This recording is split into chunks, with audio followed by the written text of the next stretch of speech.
harap namin. Hindi pa ako nakapaglinis dito sa harapan ng bahay. Dahil sa loob muna ako naglinis. Baba tayo, guys. Bababa tayo. Ayun. Good morning. Tingnan mo yung gilid ng bahay namin. Dahil siguro pagkatapos na ng Pasko ko tumalinisan. 24 na ngayon eh. Lalago na ng mga tanim. Kailangan bubungkalin ko na to. Ayan, kahit siguro mamayang hapon. Nalumot na yung aming gilid ng bahay. Tinalian yung bubong.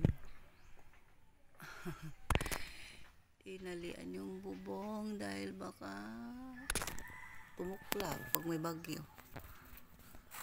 Nabasag na pala yung isang jealousy. Ayan, pag ganito talaga guys, pag walang tao o yung ano, kailangan talaga minsan na uwi din kami.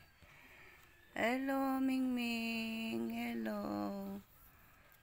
Ayun, inanuhan para nga talaga. No? Tinalian yung bubong namin guys sa may kusina. Tapos inanuhan ng bato.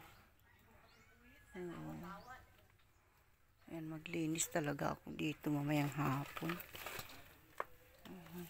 Daming kalat din sa gilid ng aking bahay. So, yeah. Wala na guys. Dito dagat to dati. Yung pwesto ng motor. Dito guys. Ayet ito. Dito tubig. Dagat to. Dito kami naliligo. So ngayon guys, kalsada na siya. Ito.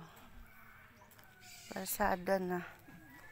Ang tubig, dagat dito na.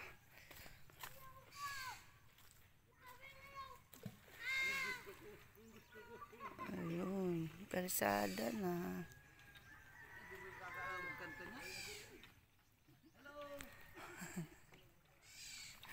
Ano?